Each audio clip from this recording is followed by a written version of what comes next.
అస్మద్గురుభ్యో నమః. భర్త లేనివారు, విధవరాండ్రు, ముత్తైదువులు కానివారు పూజలు ఎలాంటివి చేసుకోవాలి, ఎలాంటి మంత్రాలు చదవాలి? ఇదొక ప్రశ్న. ఈ ప్రశ్న ఎందుకు అడిగారో తెలియదు. ఎంచేతంటే ఈ మధ్య ఎవళ్ళకి తోచినట్టుగా వాళ్ళు చదివేసుకుంటున్నారు. మరి ఎందుకు అడిగారమ్మా ఇది? మీకు తెలుసో తెలియదో, ఒక పెద్దలు ఉండేవారు. వారు 2011లో కాలం చేశారు. వారు చాలా పెద్దలు. చటుక్కుని వారు 2005 ప్రాంతాల్లో ఉపన్యాసం చెప్తూ, విధవరాండ్రని వాళ్ళు ఎవళ్ళు లేరు, భర్త పోతే పోయి ఉండొచ్చును, మంగళసూత్రం ఎందుకండి తీయడము, పుట్టుకతోటి మంగళసూత్రం వచ్చిందా? లేదు కదా. అంచేత మంగళసూత్రము, నుదుట కుంకుమబొట్టు, చేతి గాజులు ఇవన్నీ వేసుకోవచ్చు, తప్పేం లేదు. ఏవైనా పూజలు చేసుకోండి. మరి ఆ పెద్దలు ఎందుకు చెప్పారో తెలియదు. దాంతో నియమాలన్నీ కూడా గంగలో కలిపేసి ఆఖరికి విధవరాండ్రు కూడా శివలింగానికి అభిషేకం చేసేలాంటి దేవాలయాలు కూడా కట్టేశారు పాపం జాగ్రత్తగా. దానివల్ల అంతవరకు ఆరోగ్యంగానే ఉన్నారు. 2011లో పెద్దలు సిద్ధి పొందడం జరిగింది. విధవరాండ్రకి ఏ పూజలు ఉన్నాయి, ఏ పూజలు లేవన్నది ఆడవాళ్ళని తక్కువ చేసి కోపంతో చెప్పినవి కాదు. ఇది శాస్త్రములో ఉంది. ఎక్కడిదో తెలుసునా? ఇది త్రేతాయుగం కంటే ముందు జరిగింది ఒక ఘట్టం. ఆ ఘట్టాన్ని భీష్మాచార్యుల వారు సత్యవతీదేవికి చెప్పారు. ఇక్కడ మహాతల్లికి మహాభారతంలో ఆది పర్వంలో ఉంది, సంభవ పర్వంలో. ఏమిటది? ఒక మహర్షి పేరు దీర్ఘతముడు. చాలా పెద్ద కథ ఇది. ఆ దీర్ఘతముడు గుడ్డివాడు పాపం. పెళ్లి చేసుకున్నాడు. అందమైన అమ్మాయి దొరికింది, మమత అనే అమ్మాయి. పిల్లలు పుట్టారు. ఎంతమంది? ఆ రోజుల్లో కదా 100 మంది పుట్టారు. ఓ రోజుని పాపం దీర్ఘతముడు భార్యని చూసి, ఏమయ్యా నీకు నా మీద నిజంగా ప్రేమ ఉందా అని అడిగాడు. ఎందుకు చెప్పండి, ఎంతమంది కన్న తర్వాత నోరు మోసు కూర్చోవచ్చు కదా. ఏటో ముసలితనంలో జోకులు వేసుకుంటారు. ఆవిడ అందిట, నిన్ను ఎప్పుడైనా చంపేద్దామని అనుకున్నాను, నేను కుదరలేదు, ఇప్పుడు చేస్తున్నాను అని 100 మంది కొడుకుల్ని పిలిచి మీ నాన్నని కాళ్ళు చేతులు కట్టి గంగా ప్రవాహంలో పారేయండి. అప్పుడు ఆయన శాపం పెట్టాడు.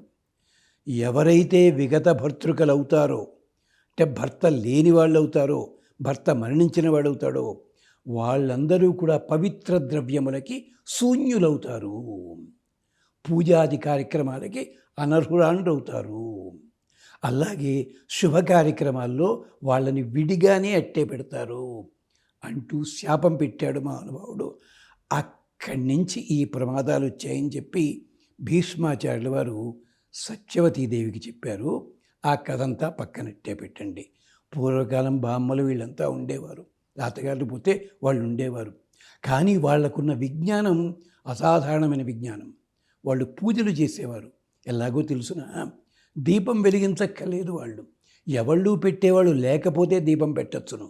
పసుపు కుంకుమలతోటి ఆరాధన చెయ్యక్కర్లే, పుష్పాలతో ఆరాధన చెయ్యక్కర్లేదు.